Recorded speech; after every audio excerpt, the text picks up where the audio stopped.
Welcome to our presentation. I'm Catherine McQueen, and I'm with Onsite Utility Services Capital, a nationwide energy service provider. My goal today is to inform you about a new energy-saving solution available for your facility upgrades that removes the CapEx and debt barrier from the equation. And we call it Energy Savings as a Service. Now, I'm sure all of us understand the importance of lighting retrofits and other energy efficiency improvements for our businesses. They upgrade the value of the building. They improve our work environment, reduce our carbon footprint, and of course, they cut our expenses, increasing our bottom line. It all sounds great until the budget discussion begins, and then all those amazing energy improvements slide right down to the bottom of the to-do list. You can almost hear your CFO telling you, it's just not in the CapEx budget this year. So we asked ourselves, how can Onsite Utility Services Capital bring innovation to the funding piece of this equation so that businesses can begin to take advantage of all types of energy efficiency improvements? Well, the solution is to use the utility model, except we do it on-site at the building.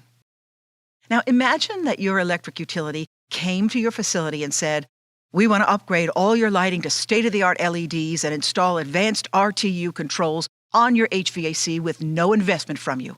There's also no debt involved. And while we're at it, we're going to charge you less than you currently pay for your lighting, heating, and cooling energy and maintenance costs. There's no investment, no debt, just savings for your business. Sounds great, doesn't it? Well, your utility isn't going to give you free LEDs or optimize your HVAC and lower your energy and maintenance costs. But that's where Onsite Utility Services Capital comes in. So, is not in this year's budget keeping you from lighting, HVAC, and other energy efficiency upgrades for your facility? A lot of companies also don't want to take on loans either. So let's look at a comparison between a company that waits to budget and use their own capital to do lighting and HVAC energy upgrades versus a company using the Energy Savings as a Service solution to provide the capital. I'll call them Company A and Company B. Now, both companies have 50 buildings, operating the 3,650 hours per year with occupants. And of course, the building is heated and cooled, and each building would cost $300,000 to retrofit to LED lighting and advanced rooftop HVAC controls. Company A finally had the capital budgeted, upgraded one building, and they loved it. They got 33% return on their capital with a simple 3-year payback, which meant $100,000 in savings per year in energy maintenance for their lighting and HVAC. Success! So now, every year, the facility manager goes in for a budget approval to do more. Every year, they get enough to do another building. And now, after 5 years, they've had $1,500,000 in capital expenditures to do the upgrade of only 5 buildings. At the current working speed and deployment of capital of $1,500,000 every 5 years, they'll take 50 years to retrofit all of their facilities. So, after 5 years, they have saved $1,500,000, but spent $1,500,000 for a net savings of $0. Now, Company B, with the same size buildings, chose to retrofit all 50 buildings through Energy Savings as a Service, which meant they had no capital and no debt. They received 20% of the savings generated with no capital required during the initial term. No added debt on the books. It didn't negatively impact their balance sheet. The $15 million retrofit generated $5 million in annual total savings, which meant Company B's 20% share made $1 million per year with no use of capital. Over the first 5 years, they'll earn $5 million in additional profits with no investment or debt. In year 6, Company B is now netting $5 million annually in additional profits. So, the strategy of using their own constrained capital and delaying energy improvements meant that Company A netted $0 over 5 years and still had 45 buildings not upgraded. Of course, Company A is also spending millions of dollars every year on inefficient lighting since they didn't do that upgrade. Company B upgraded all 50 buildings with no investment, and profited $5 million. It's that simple. The energy savings as a service solution blows away the CapEx method of slowly doing energy retrofits, and the customer, the contractor, and the people that are investing the money are all happy. Company B started to see an immediate impact on the reduction of their carbon footprint. If Company A and B both needed to borrow money to grow their business, Company B would find it easier to borrow the money, and Company B increased their annual net income by $1 million. Customers can meet environmental goals while keeping their capital focused on their operations. The real question is, after 5 years, would you rather be Company A with zero net gain or Company B with an extra $5 million in the bank? You've been buying energy as a service from the local utility. They borrowed the money to build a power plant and distribution system. They service and maintain that equipment. They earn a profit on their investment, and they simply charge you a monthly service fee for the electricity. Well, Onsite Utility Services Capital utilizes this same approach for installing energy-efficient equipment. We borrow the money, install, operate, and maintain our equipment, earn a return on the investment, and simply charge you a monthly service fee that's less than what you currently spend on energy and maintenance. You get a facility upgrade with zero capital, zero debt, and start saving money from day one. Now you can focus your capital to grow your business. Now, you're probably still trying to digest what Onsite Utility Services Capital means for your business. So, let's consider it in another context. Now, we often talk with energy efficiency companies, and we hear time after time that they give customers excellent proposals with savings and great ROIs, and yet the majority of their clients do nothing about it. The main reason? It's just not in the budget. This drives every salesperson crazy because we all know that these clients are spending extra money in their utility bills that could actually pay for the efficiency improvements. But it's not really as simple as the budget. The problem for most businesses is how each business manages the use of its capital.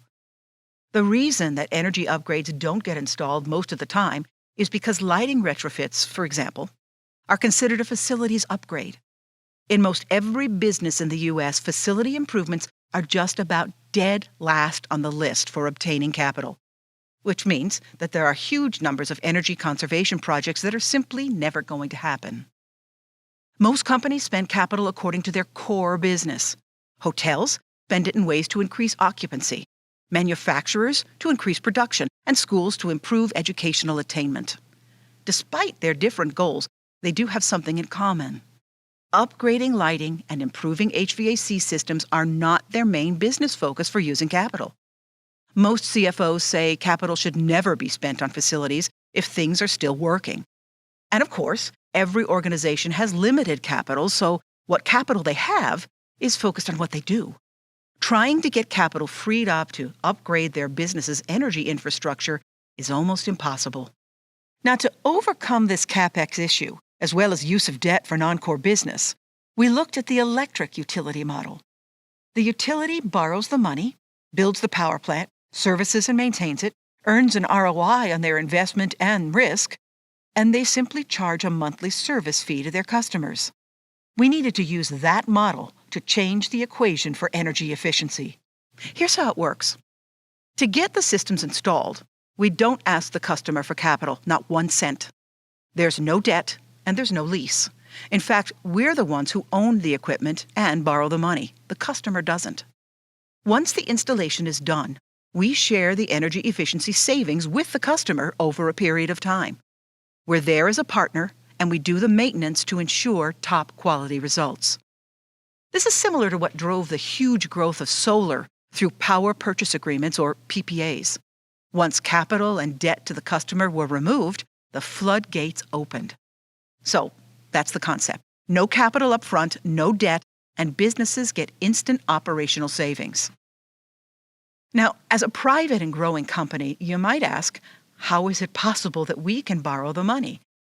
Well, most simply, it's because the asset we are borrowing against is actually the saved energy income stream. Of course, banks looked at this kind of transaction with suspicion at first, just like they did with solar when PPAs became that industry's growth engine. Traditional banks always want to attach a lien on your building or other assets or even insist on personal guarantees.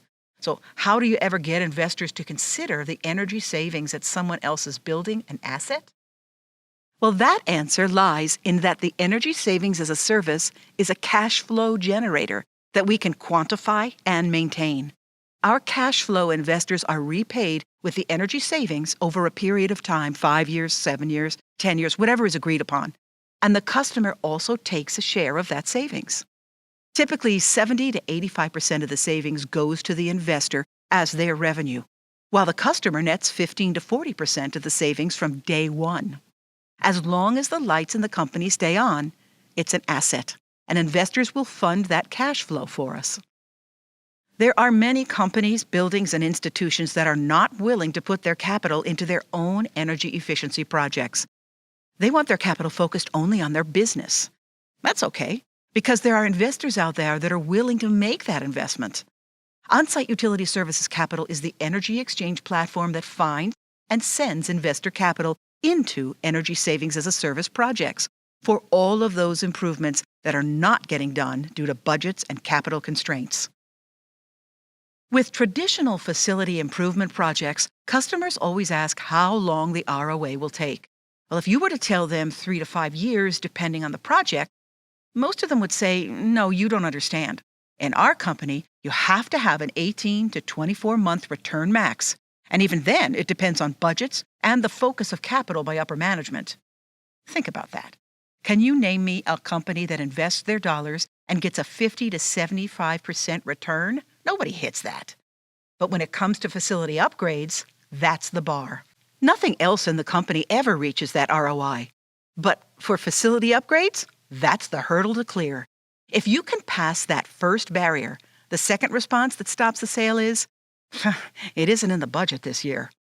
But energy savings as a service blows through those excuses. We'll use somebody else's capital to improve your facility, and you get your upgrade, giving you savings from day one with no investment or debt. Of course, every facility manager or business owner is thinking, if I wait until I have the capital in my budget to buy it, then I will get all of the savings instead of just a portion of the savings. Of course, in an unlimited capital world, everyone would invest in efficiency improvements. No one has unlimited capital, and that means that there is a capital cost to wait. Although we use lighting and HVAC in the example, other energy efficiency projects work just as well. As long as we can quantify and measure savings and it meets the financial model, it can be funded. Gas boiler replacements, water savings, and hotel room controls, they're just a few of the examples. And while I used a large project in this example, projects need not be mega-sized to work. A project size can range from $10,000 to tens of millions of dollars. We were asked the other day how we can cost-effectively do projects as small as $10,000. Well, it comes back to our standardized energy-as-a-service contracts, like the mortgage industry. The high standards of the energy audits, documentation, and contracts provide a comfort level for investors. As long as we maintain the standardization, the funds are there. It also means that contract standardization, similar to a bank mortgage, does not allow changes. If you go into the bank and want to customize a loan document, they'll show you the door. Well, this concludes our presentation for today, but if you have any additional questions, please feel free to send them in to us. And if you have a project you'd like to explore with energy savings as a service, please don't hesitate to let us know, and we can take a look to see if we can make it happen.